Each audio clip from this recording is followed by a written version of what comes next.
Good morning, everyone. Good to see you all today.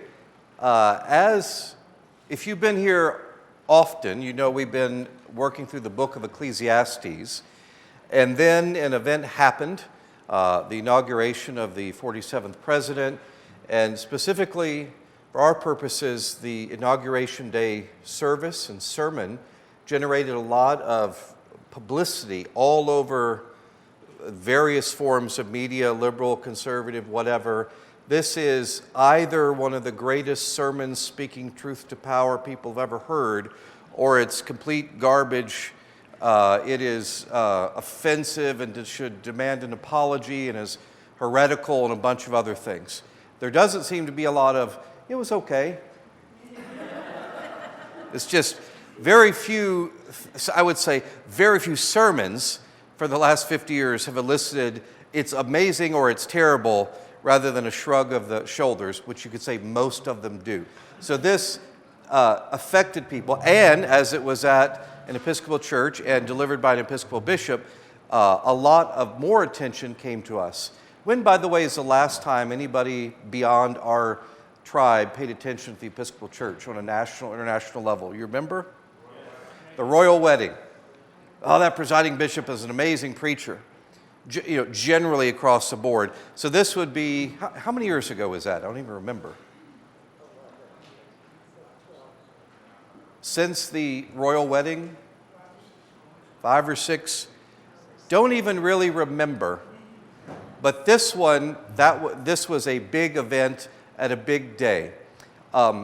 Last time we were asked at the last class, something like, Jonathon, could you talk to us next time about what is a biblical understanding of mercy, which is one of the operative words in Bishop Budde's sermon. And so, sure, do you want to talk about the sermon? Yes. I think we can extend Ecclesiastes as long as through May if you want, but we can take all the time we need with this particular sermon. I'm very open to spending all 45, 50 minutes on it, and I also have the next chapter of Ecclesiastes prepared, but quite frankly, that's kind of a letdown from, it's great, and I don't want to undersell it, but we should probably focus on the thing at hand. I've received more emails, calls, text about this sermon than pretty much any event that has happened, which is striking to me. I would say it's, and in the conversation, 10-1, this was amazing, but then there's also a fair number of people, this was really poorly written, or it could have been better, or I disagree with it, or it is heretical. It's very interesting to hear that. I'm not trying to persuade you one way or the other, but I'm happy to point out some things that you may not know. I will also confess before we start, nobody hears a sermon in a vacuum. If you don't know Bishop Budde from Adam or Eve, as the case may be, if you don't know them at all, if you go to hear a speaker or a band or whatever, you kind of take them at that moment of what they say, how you experience it in a more objective way. If you know the priest, and let's use Leslie Reimer as an example. Leslie was here for 30 years. Nobody heard Leslie in a vacuum. You heard her in the context of, she did the wedding for my kids. She was at camp with my grandkids and kids. And she was there when this happened and there when this happened. So Leslie objectively may be an amazing preacher or a middle preacher or not so great, but everybody hears her. I love her because she takes care of me. And so if you don't have any relationship or you do, it affects how you hear somebody. That said, I am extremely favorably disposed to Bishop Budde. 2 years ago or so, I was going through a very difficult, challenging time, and she connected with me and was extraordinarily helpful, pastoral, wise, said the right things, diagnosed the situation, and just oh wow, she's great. I've never met her in person, and said all these things, and so I honestly hadn't thought about her very much until I see this. So when I hear Bishop Budde, that came up many times. Like, it's Budde. Her name is Budde. Call a person what they want to be called, but get the person's name right if you're going to report on it. Anyway, so I don't come at this purely objectively, though I try my best. I really like her, and I appreciate her as a pastor. I hadn't heard her preach but a couple times before, so this is with that in mind. Judy? I have a personal way of liking her too, because she invited the parents of Matthew Shepard to bring his remains and have them interred in the National Cathedral, So 20 years after he died. she's saying that Judy really appreciates Bishop Budde because she invited the parents of Matthew Shepard to bring his remains to rest at the National Cathedral 20 years after he died. So that's again, a pastoral connection. You can say, just like Jesus, love your neighbor, but if the preacher's a jerk, the meaning, the message is not going to resonate. If she, in this case, she does stuff like that, she made a pastoral connection, yeah, I'll listen to what she has to say. This is from the Book of Common Prayer, because one of the questions, a version of it I've had many times, is it appropriate for a bishop to speak about politics? From the group that came from the Church of England, the state church, yes. But little historical fact, in the American Civil War, the Confederate States of America wrote a new prayer book for one particular reason. And by the way, they were printed in France, sunk off the coast, and there are only about 100 copies remaining. So if you get your hands on one, come see me. They're really wonderful books, but they're essentially identical in theology, Eucharist, but there's one major point that they changed. They're not going to pray in the Confederate States for the President of the United States of America. It's basically the same except praying for the Confederate general. We have always prayed for the leaders of the nations, the President in our case, the governor, the Congress, and so on. And all these prayers are in our prayer book. So this is for the President of the United States and all in civil authority on page 820. It's written in Rite 1. I'll change it to Rite 2. O Lord, our governor, whose glory it is in all the world, we commend this nation to your merciful care, that being guided by your providence, we may dwell secure in thy peace. Grant to the President of the United States, the governor of this commonwealth, and to all in authority, wisdom and strength to know and to do your will. Fill them with your love of truth and righteousness, and make them ever mindful of their calling to serve this people in thy faith and fear. Through Jesus Christ our Lord, who lives and reigns with you in the Holy Spirit, one God, world without end. Amen. So I would say something that we have been decidedly good at as an Episcopal church, and I will say I've always tried to be this way, that we can be political. That's very normal. Like, keep politics out of the pulpit. I've said this many times, there's nothing more political to say than Jesus is Lord. Not Biden, not Trump, not Caesar, not money or whatever it is. Jesus is Lord. It's as political as it gets. But we have traditionally never been partisan. The priests, the people always, they'll vote this way or that way. But in our prayers, we're not partisan. And that prayer is a good example of what that's like. Whoever the president is, he's not here right now. We prayed in 2016 for the new president of the United States and said his name aloud. I remember the person giving the prayers that day, his voice cracked when they prayed for that new president. Did you just raise your hand? Yes. John Allison, sorry. It was very touching. But we also, somebody said, why are we praying for Trump all the time? I didn't know we had, so I looked it up. How many times, by the way, I've been here 11 years today, so I have a pretty good memory of this. How many times did we pray for Obama by name? And how many times do we pray for Trump by name during their entire presidency? Anybody guess? Obama was twice, Trump was once. The whole terms of both of them, that was it. Basically, the Sunday after they were elected, we mentioned them by name, and then they're just the president after that. So we tried to be political but not partisan. I have to add, Bishop Budde was Cameron's bishop before she came here. Feel free to ask her anything, but her experience with Bishop Budde is very similar to mine. Cameron Solis, her associate rector, smart and thoughtful and a great pastor and good one-on-one, all those things. And it's very hard, by the way, to be a good one-on-one pastor and a supervisor and a public speaker and a leader of a group and can do, services and prayer life. She's quite capable in all those areas. But the question, and I'm happy to start here, what is mercy in the Bible? Because that was in the petition that Bishop Budde asked the president, have mercy. What is mercy in the Bible? What do you think?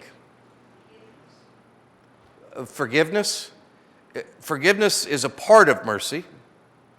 They're directly connected. I'll draw a connection between and among mercy, justice, forgiveness, and reconciliation.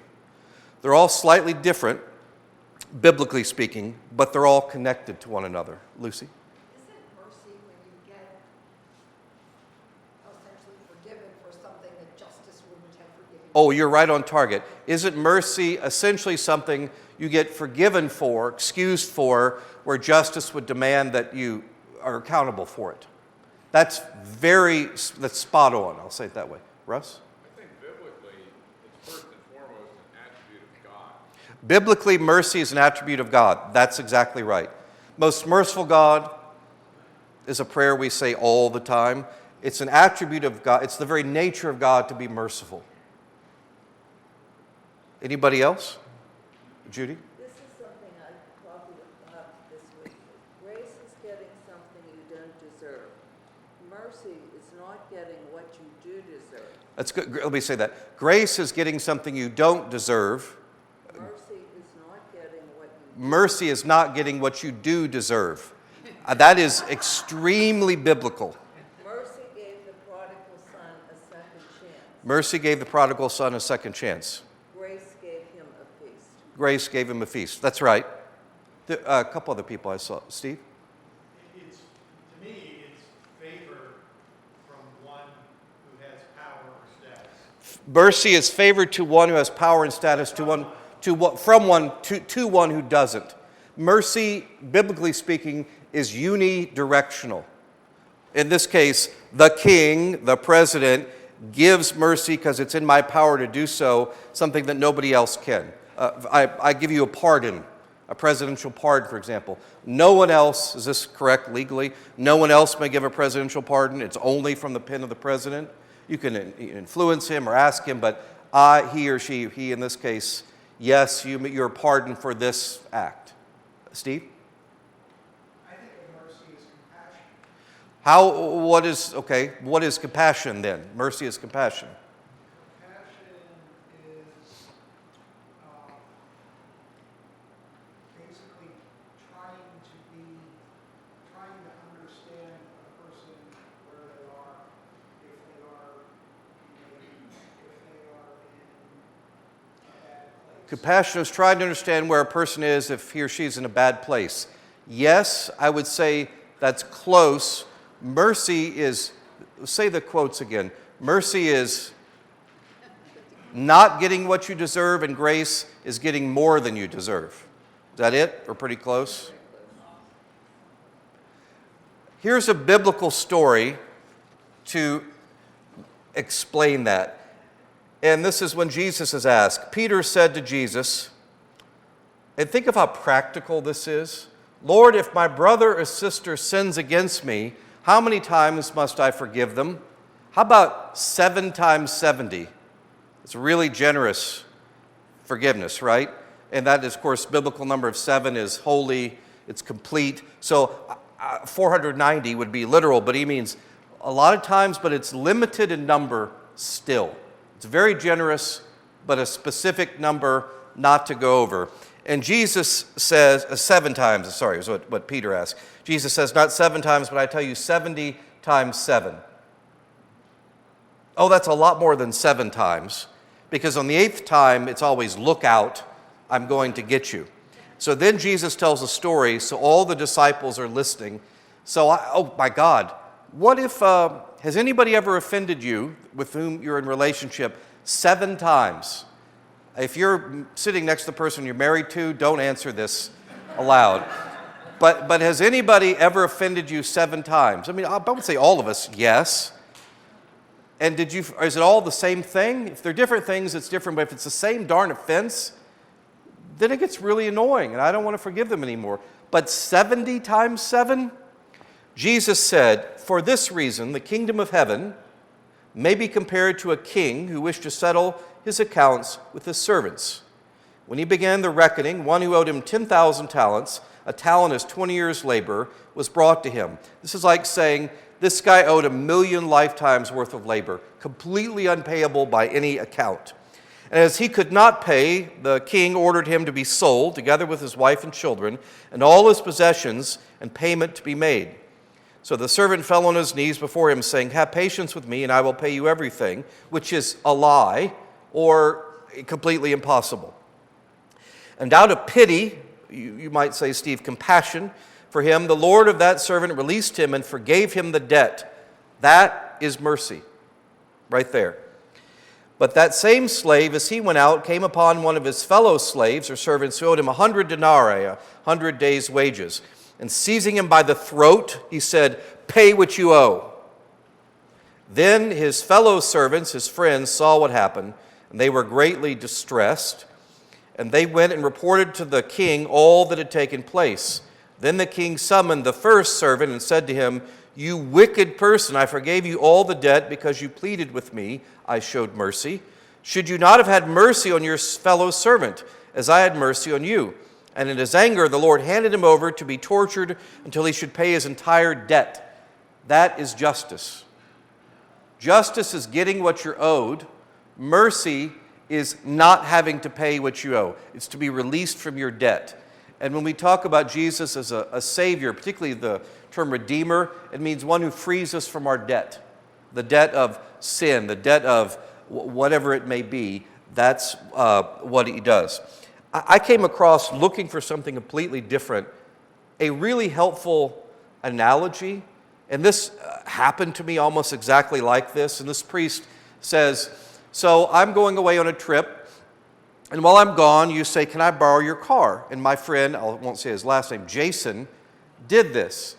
And a week later, I call, say, 'Hey, I'm coming home tomorrow. How's it going?' 'Oh, fine. Anything new?' 'No. I wrecked your car.' 'What?' 'Yeah.' 'Are you okay?' 'Yeah.'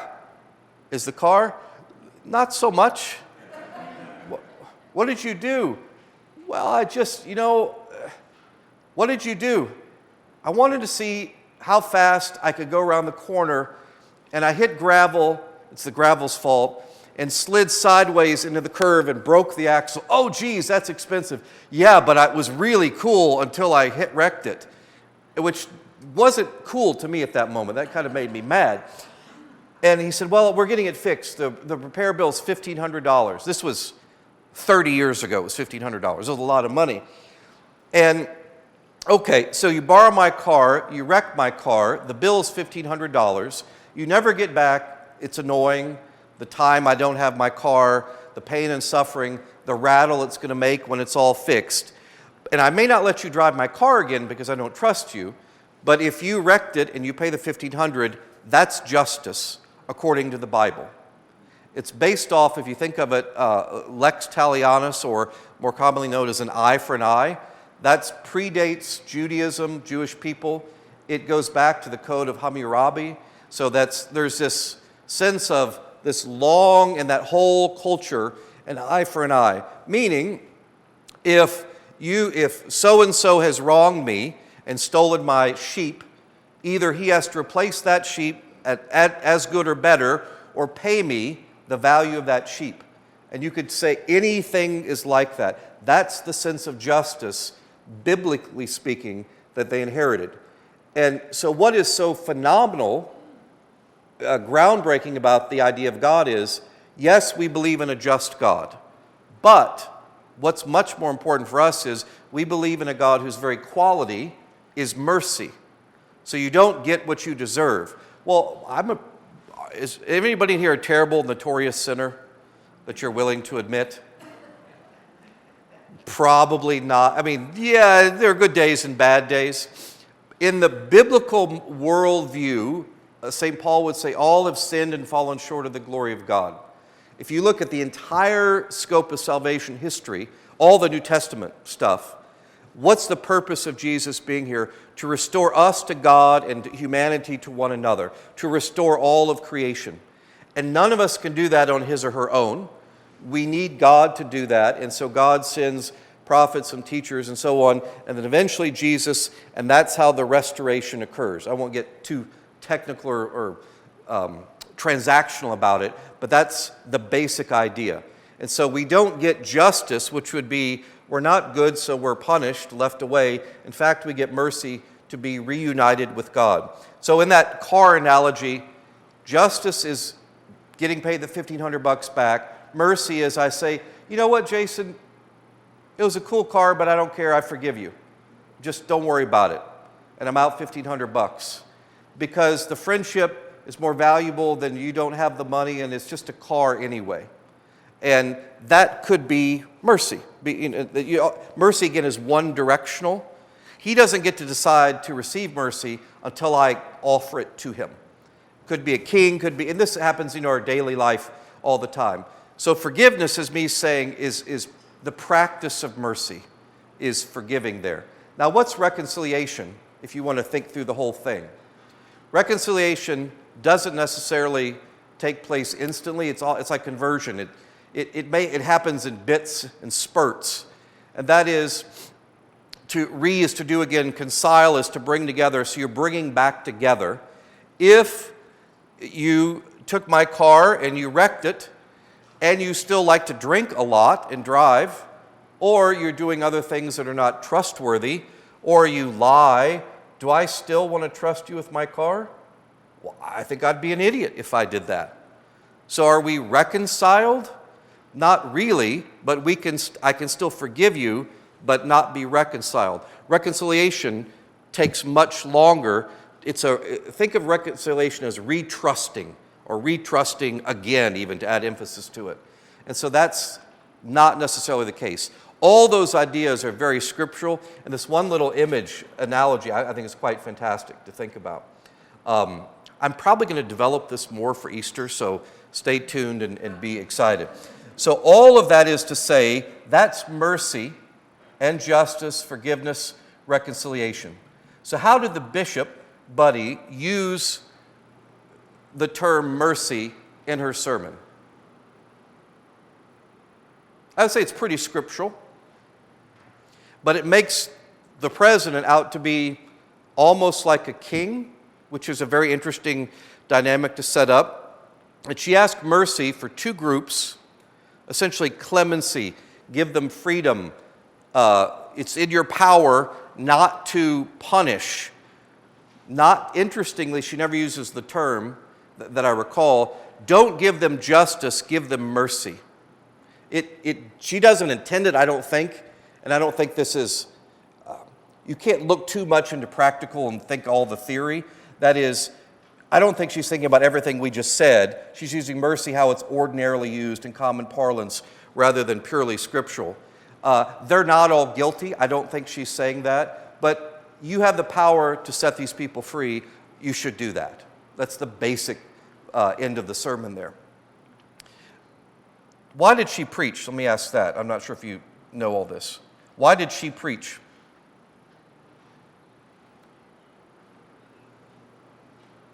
What type of church is the National Cathedral? The National Cathedral is an Episcopal church built in the 1920s, and it's called officially the Cathedral Church of Saints Peter and Paul. It is the cathedral of the Episcopal Diocese of Washington, and it's also the seat of the presiding bishops. That would be his or her chair from which to speak. So as an Episcopal church, we control the service. From what I've read from various sources, we've done a service like this. It's not new that we would have done this. And when the cathedral was created, it was meant to be an Episcopal church and a house of prayer for all people. So you'll see various interreligious things in there, which is fairly normal, unlike most churches. And you would have state funerals, for example. But what's different is that this time the cathedral had more of a say in what the service would be, as I understand it. Instead of tell us everything you want, we gave, here's a selection of musical options for you. It's basically what we do here for a wedding. Well, I really like the Beatles. Awesome, you should do that at rehearsal. Here, we're doing this, but I really like the Beatles. Same answer, no matter how many times they ask. I love them too. If you really, really ask nicely, Alan Lewis can work the melody into the prelude, which he's done on many times. So it's like, what would you do? It's like, is that this? With a little help from my friends, he said, yeah, I work that in. So they set to a degree, here's what the liturgy is. You can pick the participants, you can pick the music within this range, and here are various readings you can do. It's my understanding, too, that she chose to preach, and because it's an Episcopal cathedral, it is completely her right to choose to preach or not, or to allow anybody to preach. And to me, it's the right thing that she chose to preach in her cathedral, our cathedral, for that occasion. It's my understanding, too, that the basics of the service were worked out before the election happened. So could this be President Harris or President Trump? To a degree, it didn't matter because this is what the service is going to be. I've not read anywhere it says she decided to preach before that, but it seems to be the case that she knew at least a couple months ahead of time. My guess is once the election happened, she could have, so you got 2 full months, she probably started taking notes and coming up with ideas. I preached for the governor's inauguration before and some really big to-do funerals. Elsie Hillman, for example. You start writing that as soon as you can. And you take, I was like, what's the idea I want to convey? What was the basic idea? And let me just say, I think it's fair to say there are 2 sermons she preached on that day. You may not know this, but the ending, the part that got all the energy, the attention, was written a few hours before the service happened. And I think it's pretty, I can show you the exact place. Does everybody have a copy of the sermon printed? They're right here. It's very clear to me where her first sermon ended, and then she added all the other stuff a few hours before. I'll just say I have never done that because I think that's, I don't mind living dangerously, but holy smoke. I've stayed up a whole night and rewritten something the day before, but I tinker to the last moment. It's like, oh my God, the apostrophe's in the wrong place, or I like the alliteration here. I'll do that. I'll never just add a whole section or a different ending. So I think, very frankly, that cake could have been baked in the oven a little bit longer than it was, and it would have been even stronger. But there's sermon 1, most of it, and then sermon 2 is the second part. Any questions about all that so far? That blew me away that she wrote the last part a few hours before. Did you all know that? New York Times, January 24th. Where did that go? The part of the sermon that would attract the most attention, however, wasn't crafted until hours before the service. I assume she's telling the truth there. If you look at the first part, the first sermon, if you will, which is, how long is that whole sermon? It's 13 minutes, 52 seconds, 14 minutes, and I'll tell you, that's fine for a sermon, but that whole service was 2 hours and 10 minutes without communion, and when I hit 1 hour and 5 minutes, I'm like, whoa, let's wrap this up. But that's what it is, because it's so much stuff. My sermons, let's see, Advent 1, I looked all this up for this purpose, was 1,700 words, just because sometimes that's how long it is. I cut and cut and cut, and it was still 1,700. My Christmas Eve sermon was 1,250. My Epiphany 1 sermon was 1,500 words. Her sermon is 1,650. Without the last section, it's like 1,450, 1,500. So you can tell it became 1.5 minutes longer by adding that. And the first part, I could tell she spent a lot of time crafting because it's a very classic Here's the case. What is she trying to say in the first part of the sermon? What's a call for what? Unity. A unity that fosters community. Unity is a way of being with one another that encompasses and respects our differences. Unity at times is sacrificial. Very solid stuff, kind of an introductory page. Why is unity difficult? Because there is a culture of contempt and there is an outrage industrial complex. And she talks about those a little bit. So these things are undermining unity all the time, built into the system. I would say, and I watched it online first and then read it several times, this is just, obviously all this is my opinion, but particularly some sermons are really good spoken, and sermon is an event, if you think about it. But one of the first things you learn as a preacher that this was a major problem for me. I wrote for the eye rather than the ear. I wrote these long, what I would call flowing, elegant sentences, and that's great, but if you notice now, that's not how I preach at all. It's much shorter and punchier, so you can hear the whole chunk, the whole thought in one go and get the idea. She, in my opinion, is writing more for the eye, reading it, than the ear. And this is beautifully written. The last sentence, the last paragraph of the original sermon is 43 words long. It's with clauses and dependent clauses. It's a lot of stuff to take in. But if you read it, it's like, this is great stuff, but orally delivered, it's not quite as strong. But, and this, I don't mean to sound critical, I wouldn't call the bishop a loud, demonstrative preacher. It's much quieter, reflective, monk or nunnish. And so it's not going up and down. And generally speaking, if you're in the chapel celebrating communion, if you're more than this, good morning, nice to see you. Blessed be God, Father, Son, Holy Spirit. If you're more than that, it's just overwhelming. But if you're at the high altar at Calvary and you're not like this, you can't be seen, and you have to be much bigger. And in that space at the National Cathedral, which is roughly twice as big as Calvary, it helps to be, why do actors wear makeup? So they can be seen, because you're far away. It's that same type of thing. You've got to be bigger and louder. And so the sermon could have been even stronger if she had been more demonstrative, but that's how she's a wonderful, I wouldn't call it intellectual, but monkish or nunnish is what comes to mind. It's to leading me on this gentle journey and challenging. And so she talks about unity in these three ways. Steve asked me by email, is there anything unscriptural in what she said? Was there anything scriptural in what she said? Let me ask it that way. Does she allude to the Bible at all? A lot. A lot. The main book of the Bible she alludes to is what? Anybody catch it? Matthew, if you're interested.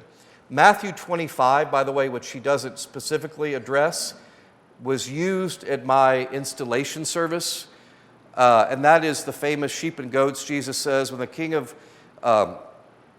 comes in glory, when, Lord, did we see you hungry or thirsty or naked, sick or in prison and not visit you? When did we not do good works, or you might say works of mercy?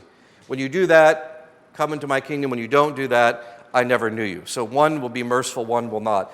That, to me, underlies the whole thing, even though she never says it. Does that make sense to everybody? It's there if you know it. It's not there if you don't. One reference is, this is on page 1, where she says, and the rain fell and the floods came and the winds blew and beat on the house. That's straight from Matthew 7. She mentions the Sermon on the Mount a little bit farther down. That's straight from Matthew 5. She talks about, page 1, a little bit lower, God is never impressed with prayers if actions are not informed by them. Very good line. That's basically the whole book of James, and it's also Matthew 6. Beware of practicing your piety before others. So let your actions speak louder than words. So those are very solid, especially Matthew or Matthean scriptural verses that she's relying on. And more suggestive than beat you over the head exhausted with it. I like the subtlety. What are the three? And then it's a 3-point sermon. It's just like the most basic, which is perfectly fine, sermon style. Here's my introduction. Welcome again. Today I want to talk about unity and why unity is important. Here's the case I'm trying to make. Here are the 3 points, 1, 2, and 3, the foundations of unity. And they are honoring the dignity and respect of every human being. It's the bottom of page 2. Does anybody know where that's from? It's the part of the Episcopal Baptismal Covenant. And it's very often cited. There are actually several pieces of it, like continue with the apostles' teaching and fellowship, the breaking of the bread and prayers, and so on, and then honoring the dignity. But it is right there, and it's a foreshadowing of what her final point about being merciful is for. Because remember, this is at the root of our faith. Something I thought everybody knew, but they don't. Is this the first time Trump and the Bishop Budde have had a run-in? No. Definitely at St. John's, Lafayette Square, which is an Episcopal church across from the White House. There was the get out of here protesters with tear gas. And then somebody said he holds up an upside down Bible there. And she said, don't use our church as a prop, or something like that happened. So it wasn't a pleasant exchange. However, Donald Trump was married most recently at an Episcopal church in Palm Beach. His son Barron was confirmed by an Episcopal bishop at the Episcopal church there. And is it Melania's father or mother? I never remember. That funeral was also at the Episcopal church. So it is not the only experience he's ever had. In fact, I wouldn't necessarily call him a church member, but that is certainly the experience most recently he's had religiously, and in terms of a formal way of sacraments and so on. So this being at the National Cathedral, and a type of liturgy that I believe, boring and negative adjectives he used to describe it, he's been into it many times before. So it's not new in that sense. He was there the week before at the funeral for Jimmy Carter. And the service would have been remarkably similar in a whole lot of ways. Readings, prayers, music, some type of sermon, and so on. John? They played Imagine at Jimmy Carter's funeral, just since we talked about that. Yeah. I would, so they played Imagine by John Lennon.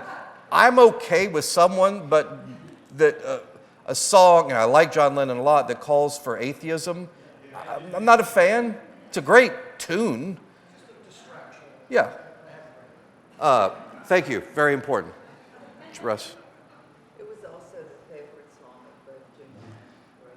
It was also the favorite song. So I've been asked here, you extend mercy. I will say I did not extend mercy at a funeral. This was 7 or 8 years ago. This younger man died, and the family said, he was a total yinzer. It's great. I'm all for it. Can we do Here We Go Steelers as the final hymn? And I was still kind of new. That's the only lyric, right? There are no other words. Yeah, and then we'll wave our terrible towels and we'll all walk out together. Can we do that at the reception? Yeah. So right when we walked out of the church, we did it. But there are ways to try to accommodate somebody pastorally without being too tacky. Do you know my rule for funerals? I'm not a big rules person.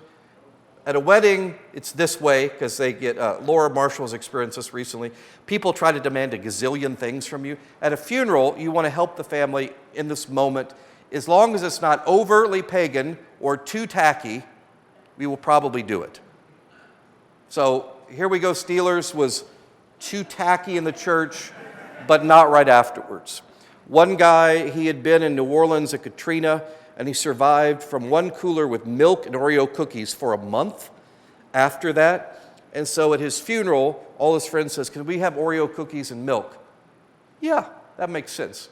So you try to accommodate people without going overboard. Well, there was something else. Allison?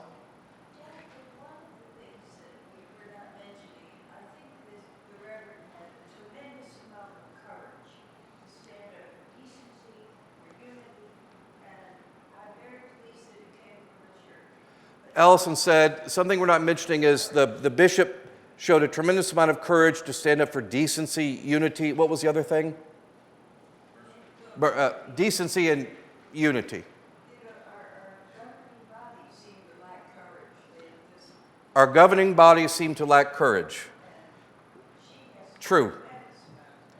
I will say, one never knows motive, but as I mentioned, I preach to multiple billionaires and governors, and there's no doubt in my mind, well, I'm going to preach in front of the whole country, and like all these people are going to be seated right there, and you can see, it's not like they're watching from a screen. You can see their faces, you can see their body language, and like, oh yeah, I can tell they're not liking this at all. And then they're squirming and like, oh my God, did you hear? Like you can see that at Calvary, and they're also relatively close up front. And there's no doubt in my mind as she's writing it, and probably not once she started delivering it. I've never been nervous one time the moment I started talking, no matter to whom I'm speaking. But writing it, you want to give your very best. You want to make sure you're honest and faithful and articulate and trying to bring the gospel and be fair and all these other things. There's no doubt in my mind, of course she'd be nervous. But once she was there, that is in the pulpit delivering it, she seemed completely free in her own way to speak clearly, very articulately, with a lot of courage. That's absolutely true. And no one else appeared to be doing that. Russ? I hate to bring this up. Uh-oh. I like what she had to say about unity. It was appropriate to the occasion, and as you said, it was appropriately biblical. Why in the world did she show up on Rachel Maddow's show 2 days later? Rachel Maddow is the heart and soul of the outrage industrial complex. Now, I didn't watch the whole clip on YouTube. Maybe she actually tried to get Rachel Maddow to rethink her way of being. But unless she did the same thing with Sean Hannity or one of those guys, I wouldn't recommend that either. Undercuts the entire message when she shows up in a highly partisan format like that. I'll make sure everybody heard that. So why did she show up, after preaching about unity, why did she show up on the Rachel Maddow show? And I think some others too, did she? The View. So why, particularly with Rachel Maddow, which is, you say, a partisan show, a part of the outrage industrial complex is what you said. Why would you do that if you're talking about unity? I don't know the answer to that. She answered it. She answered it, saying what? She was invited. She was invited. Sean Hannity, as far as we know, did not invite her. As far as we know, did not invite her. Maybe that's the reason. She didn't have to accept the invitation. Also true. What is, I can't believe how fast this is going. Her first point is honoring the dignity of everybody, every human being. 2, this is on top of page 3, honesty is the second foundation of unity. 3rd, humility. She develops those quite a bit further, and I think does a fairly good job with all of that. Let me suggest where I think the first sermon ends, and what is, in my opinion, a good sermon could have been, this is me critiquing it writing-wise, a good sermon that could have been made better, easier to hear, if this had been a little bit different. With a commitment to unity that incorporates diversity and transcends disagreement, and with the solid foundations of dignity, honesty, and humility that such unity requires, we can do our part in our time to realize the ideals and the dream of America. That's a little long, is what I'm suggesting. Period. I think that's where it ended. Then she says, let me make one final plea, Mr. President. The second sermon starts. And it's like, oh yeah, that's very obvious there. The first sermon, or 3/4 or so, is really tight in terms of how well it's written and holds together. And the second part, second sermon, is fine as a sermon, but it's not, it's just an addendum. It doesn't really flow from that. And I'm not saying that's a good or bad thing, but that's how it felt to me when I heard it. It was like, what just happened? I thought you stopped, and then now there's a different one. Was there any negative reaction or overly positive reaction to the first sermon, the first 3/4 of it? It would have been like, oh, that's fine. It's good. Yeah, I'm all for unity. Who's not for unity? I'm also for puppies and rainbows and things. Unity's good, and the points she made were very good, but that's not going to ruffle any feathers. That's not going to get you on The View. That's not going to get you anywhere. Then she switches. Say that again? It doesn't get you crucified. It doesn't get you crucified. So I've heard that she received death threats and other horrible types of things, and then you're also the greatest preacher ever. Thank you for delivering the gospel. I will say this. It appears to me that some of the other pastor, ordained leader types want to wrap the president in the cross and American flag much more closely than I'm comfortable with. And I think most of the Christianity is comfortable with. So there's a strange mix that exists there of he's God's anointed one. Like, no, I think we already got a Savior. Because anointed one means Messiah or Christ. And then somebody else standing up and saying, please have mercy, which is, I would say in no objective way is that an attack. You have the power to do this. Maybe you could have said it differently. Maybe if you'd had more time, you could have worked out the kinks a little bit better and all that. But there's no attack in there at all. There's no finger wagging, which could have easily become that. It's more of, it's like a gentle school teacher making sure you do all the stuff you're supposed to do. And Donald, would you please remember to do this and this, particularly around LGBT community and undocumented migrants. Make sure to do that. And then she stops. And the reaction, I would say, about halfway through the second sermon, and the cameras go to the looks on their faces like, are you kidding me? Can you believe she's saying this? One person says, we need to stop all national funding to the National Cathedral. It's like, well, they don't get anything.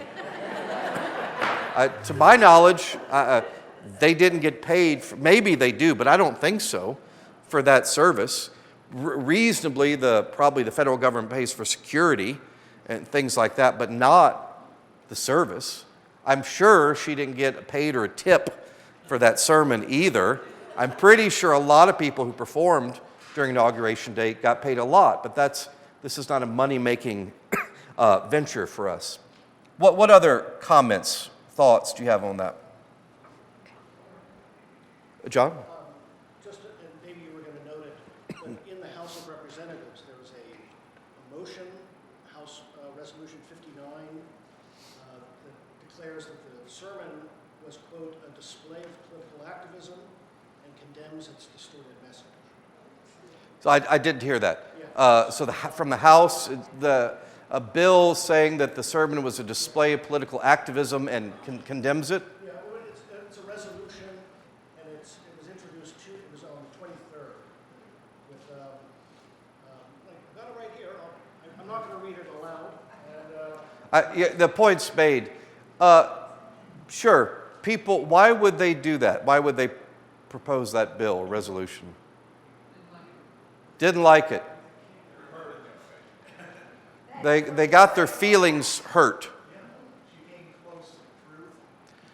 Maybe she could. But I will say, and I'm not trying to pick sides here, but remember, 51% of the people think he's great, and 49% approximately think he's terrible. And a lot of the reaction seems to be consistent with that.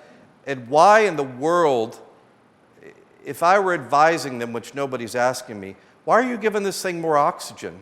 Just let it die. And she'll do the news cycle, and she's sold out of all the books, which I think has nothing to do with why she did it. But you just let it go away and then move on to the next thing. But if you want to pick a fight, it makes her and us much more powerful, and it shows that she got to you, it seems to me. I would say of anything that I've seen, heard, since the inauguration, this was like the biggest blow-up, negative, or we're not all on your team type of thing. And that you reacted that strongly to it was really shocking to me. Because if he called her that so-called bishop and some things like that, which is meant to be, I was just called a very dismissive word a couple days ago, and it was meant to be hurtful and dismissive, and that was the whole point. My reaction was, why do I care what they say? If you react that strongly, it's like you hit a nerve badly there. Yeah. Emotional intelligence is, to some extent, I think, at the core of this. Oh, that's great. But emotional intelligence is at the core of this. If he had just said to her, "Thank you, you've given me a lot to think about," Yeah. none of this would have happened. I mean, he could retain his base. We could continue to think what we want to, and it would be over. That's right. If he had just said, thank you, or he even could have said things like, I appreciate your sermon. I respectfully disagree with a couple points. Or we have a difference in policy, but I appreciate being here with you. Yeah. None of that would have happened. Well, aren't you mad about that? Why would I be mad about somebody I don't care what they said? Exactly. It would have completely gone away.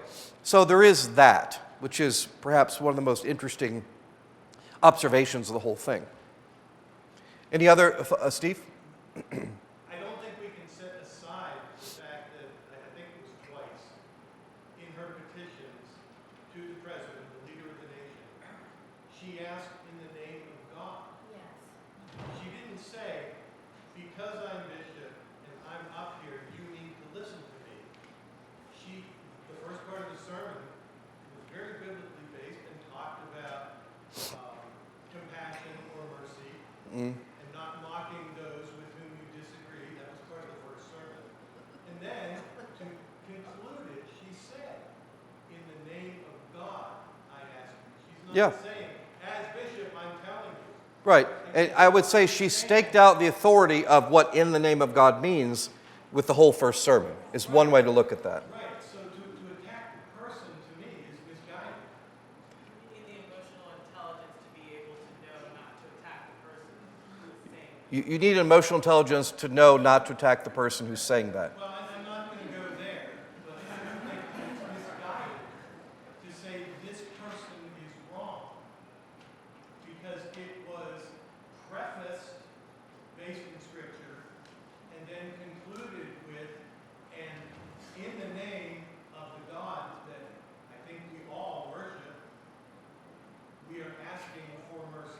Yeah, excellent point. Well, last question, I got to go. Judy?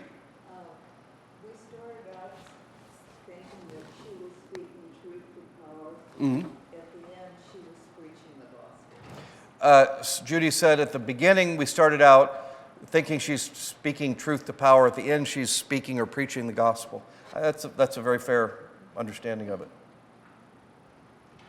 It was never rude, or she never shouted. She was never mean-spirited. And so it's always good, while she's much quieter in nature than I might be, for example, the way she came across is gentle of spirit versus bully-ish. She never said, "You're a big, stupid, poopy head," which is basically, I would say, what he said back to her, that so-called bishop, and this was boring, and you're all just dumb. That's the best you got, is to call me names?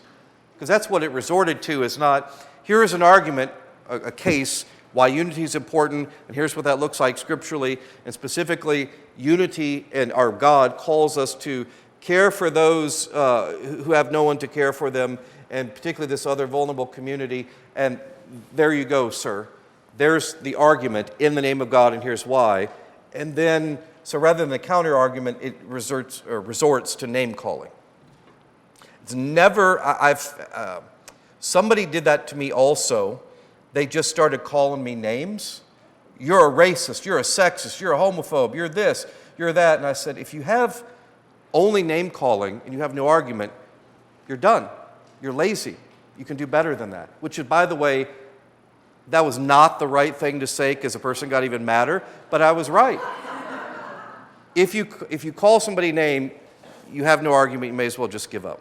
But there we are. Any last things for? Copies of the sermon printed out there. Thank you very much, Charles. Someone has lost a hearing aid. Someone has lost a hearing aid. I'll say it extra loud. Thank you.